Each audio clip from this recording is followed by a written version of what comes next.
Hey everybody, this is Tommy from the Ravens Creek Study, and today I wanted to look at the church. We're in our series on the End Times 101 or Eschatology 101. We've come to the place where we've looked at nations, and there's a lot that we went through. Now we're going to get back to the issue of the end times with regard to the church, and we're going to ask the question of what is it that God expects of the church? So when I say church, the definition that I will receive, I'll get as many answers as there are people in the room. Everybody's definition, it's interesting to me. I noted a long time ago, you can ask people, what is the church? And they'll say, oh, it's the people. And then you'll ask them, well, could you tell me about your church? And they'll start talking about service times, what they do, all the things that they volunteer with. They'll talk about all this ministry or that ministry, or they'll talk about the Bible studies and small groups and etc. And you stop them and you say, well, I thought you said that church is about the people. Well, it is. Okay, so tell me about your church. And they'll continue where they left off. Well, there's this small group and that small group, and we've got the children's ministry, and there's this many people who come to the building on Sunday morning, and the whole time it's like, when you point out to them, you're not talking about the people, they'll just blink at you. They have no idea what you're talking about. And so, I think that we have missed the mark here. We haven't understood. We've been given that Sunday school answer of, when people ask you what the church is, you give them this answer. But then there's no connection of this is what the church is to what we actually think the church is. Few seem to comprehend the mystery that's expressed in Ephesians 5:30 and 31. Paul claims that they should become one flesh. In Genesis 2, it's actually applicable to the bride of Christ, the church. This idea, when he's talking about husbands, treat your wives this way, wives, treat your husbands this way, he points out, I'm expressing a mystery here. It's about Jesus and his bride, the church. I don't think we've understood this. That in itself demands attention. The people of God are they who express God because they are, quote, one flesh and united with God. If this is true, then our purpose is very specific, and our purpose is a reflection of Christ's mission. As said in Ephesians 3:10 through 12, we are to express the manifest wisdom of God to the principalities and powers, and in that, we're to be a ransom for many. Now, if you don't know what Ephesians 3:10 through 12 says, pause the video, go read it. We are to be an expression of the manifest wisdom of God to the principalities and powers. In that, we would be a ransom for many, because the wisdom of God demands that we would lay down our lives in a way that would be a ransom for many. Just as Jesus laid down his life, we lay down our lives, offering up our bodies as a sacrifice sanctified by the Holy Spirit to be a royal priesthood, living stones built together, that we might drive the Jew to jealousy, making manifest the wisdom of God unto the principalities. The Greek word ecclesia, as it's commonly said in English, the Greek word ecclesia, or ecclesia, means assembly. It comes from the Hebrew kahal. When you go back to the Greek Old Testament, called the Septuagint, it would have been around and popular within Jesus' day and age. There are some scholars who think it would have been more accessible than the Hebrew Bible. You read the Greek Septuagint, and every time the Hebrew word kahal would be used, it's either going to translate that word as synagoge, which is where we get synagogue from. It means the place that you gather, or ecclesia, which is the people that gather. It means an assembly. It is translated as, quote, church, and often we think of it as separate and distinct from Israel. Yet, this cannot be the case. There is nothing in the word ecclesia that would would give us that conclusion. It cannot be the case that ecclesia is different and distinct from Israel. We are the remnant of Israel within Israel, just as the prophets and saints of the Old Testament. When you look at the Old Testament, there's actually examples of this. Bathsheba was not fully Israelite. Ruth was a Moabitess. Rahab was not an Israelite. Tamar was not of Jacob. I mean, these are just the ladies that are in Jesus' genealogy. There's more examples because Uriah, Bathsheba's husband, was also I think it was Hittite. I think he was part Hittite. When you look at some of the people who followed David, you've got Barzillai, who is not an Israelite, and yet he's held with such high esteem that David, you wouldn't be able to tell that he's not Israelite.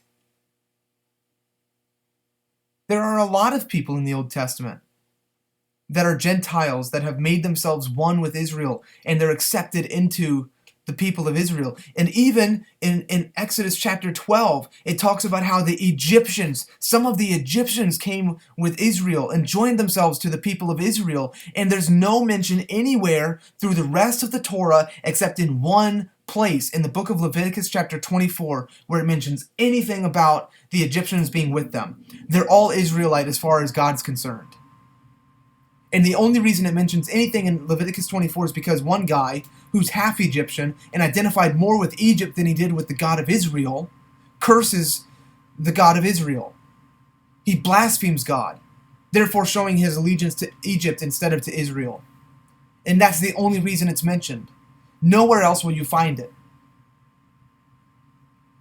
Isaiah 56:8, the sovereign Lord declares, "He who gathers the exiles of Israel, I will gather still others to them besides those already gathered." You can go back and you can read the context here. The point that's being made here in this verse, this is Gentiles. These are people who are outside of God. These are people who are not considered worthy to approach the throne. Deuteronomy 32:21. They, Israel, have provoked me to jealousy by what is not God. They have moved me to anger by their foolish idols. But I will provoke them to jealousy by those who are not a nation. I will move them to anger by a foolish nation. What's he getting at?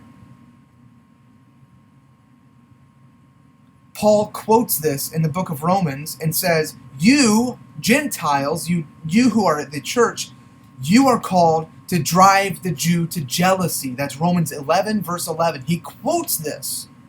He's saying, Deuteronomy 32:21, go back and read it. Look at it. You are to provoke the Jew to jealousy. You are that people who are not a nation. You are that foolish nation. But God has chosen you and grafted you in their place, so that you would drive them to jealousy.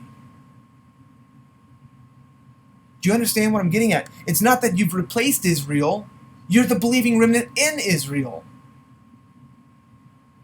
Because the whole point of Deuteronomy 32:21 and the whole point of Romans 11, it comes to a climax that all Israel shall be saved. That doesn't mean you who are now Israel. That means all Israel, those who've been cast off temporarily. Question: how can the church be taken out of the earth with a rapture if she does not fulfill her primary purpose? If the primary purpose of the church is to manifest the wisdom of God to the principalities and powers and to drive the Jew to jealousy, how can a rapture take place if the church has not fulfilled that? Do you understand what I'm getting at? How can you have a pre-tribulation rapture if ultimately the whole rapture teaching is that the Jew comes to Christ by seeing him in the clouds? They're not driven to jealousy by the Gentile. No. They see Jesus in the clouds, and that's what all Israel shall be saved with. But that's not what Paul said.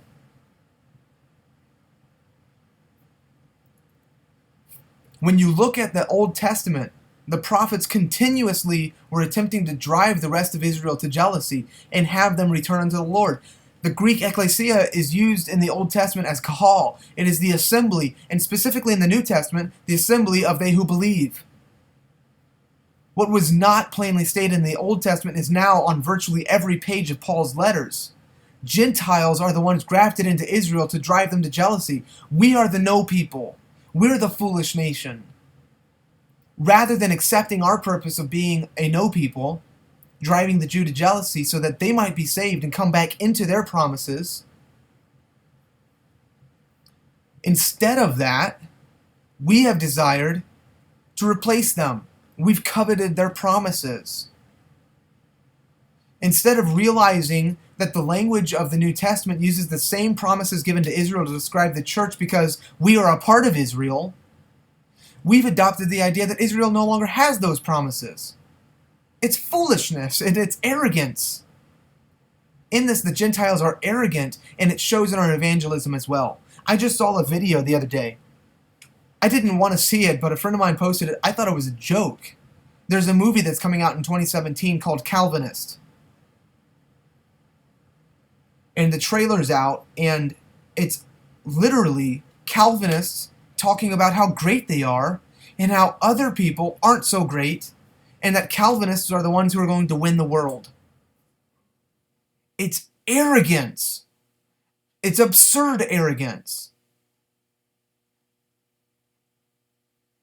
Do you know how arrogant you have to be to claim that other belief systems are not only wrong, but they're simply not the gospel?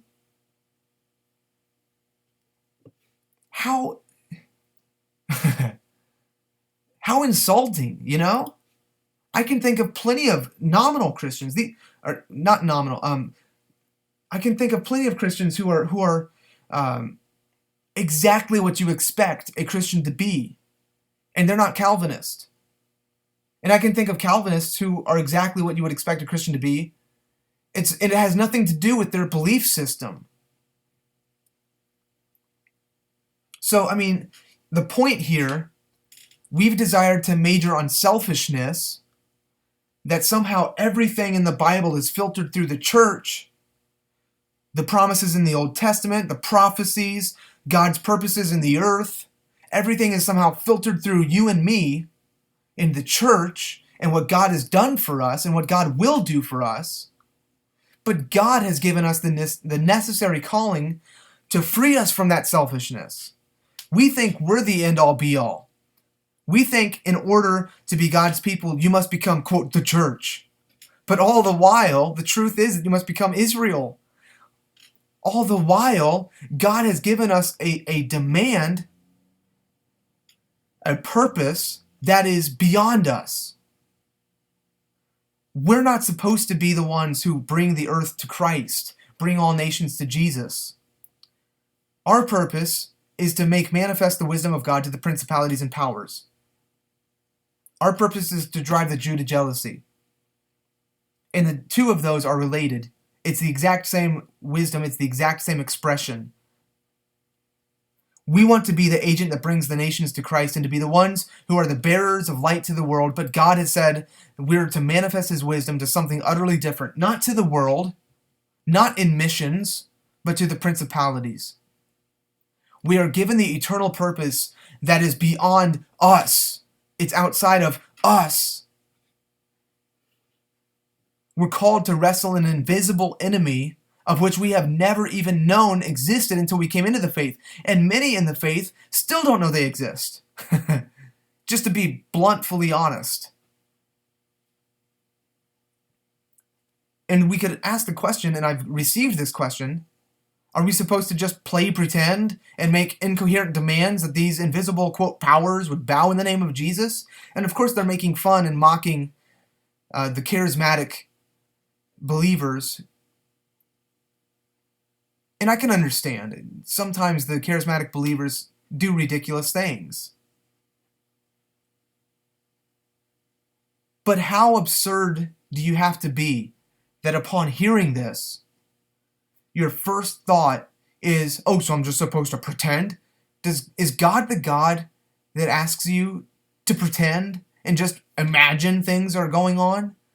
Is he the God of imagination, or is he the God of reality?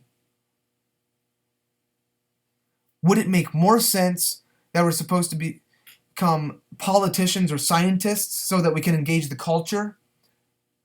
Because if it does make more sense that you're supposed to somehow influence the culture through these 7 mountains or through whatever, I specifically put politics and science up, but I mean social activism or whatever it might be that you want to use. If that's the way that you think we're going to engage the culture, if that's the way that you think we're going to win people for Jesus, you are not exercising the wisdom of God at all. You're still a babe in Christ. It is the wisdom of God that he has not called us to oppose nations as if government is the enemy, nor as if government's the answer. Instead, we are called to oppose the very powers that influence that government. Either wrestling the demonic powers is insanity, or it is ultimate reality. Either we're insane because we have no idea what we're doing, or we have every understanding of what we're doing. And we are the ones who are doing something beyond what others think they're doing. They're the ones who are in ignorance. They're the ones who are insane, not realizing there's something beyond what they're doing. If ultimate reality, then intuition and spiritual discernment are vital. How can we engage these powers if we don't have spiritual discernment, if we don't have intuition, if we don't exercise that which God has given us? He's given you every spiritual gift. But if you're not exercising those gifts, then how are you supposed to do anything that God has called you to do? I want to put before you the connection from now to the millennium, because let's be honest, a lot of people who study the end times, they look at like the millennium and they think, oh man, if we have to go through the tribulation, that's just gonna suck. And like they have no idea. They have no idea how they're gonna endure. And yet, it's that connection, that was the glory that caused Paul to be able to say that his suffering was momentary and light. What kind of glory must Paul have seen that would claim suffering and anguish that many, if not all of us, are absolutely flabbergasted that one man could even endure? How can he call that momentary and light? What kind of glory did he behold that was so beyond anything that humanity could do to him? He just saw it as like temporary. Oh yeah, it's passing. Just a flesh wound. Spent a day and a night in the deep. Beat a few sharks on the way over. I mean, really? It is the true identity of the church and its role in the last days, coupled with its glorious transformation at the appearing of Jesus. That is the glory. To understand how God is going to use you, even you Gentiles. It might be absolutely horrendous, but God gets glory. And to see the grandeur of what's going to become of it. How is it that Jesus was able to go to the cross without a whimper? Absolutely full of courage, even able to stand before Pilate and say, you would have no authority if it was not given you. How ballsy do you have to be to say that to a Pilate? Can you understand what I'm getting at here? When you understand why God has created you and what it is that you are intended for and what God has made you to be in these days and in the last days. When you can comprehend that, it's going to transform everything for you. And so, now that I've built it up, I'm going to leave it for the next video. So in the next video, we're going to get into this idea of what is it that God has made for the purpose of the church? What has he created the church to be? What are we supposed to look like? What is this ecclesia? What is this believing remnant? What does it mean to be part of the saints? So until next time, I pray grace and peace upon you, and I bid you farewell.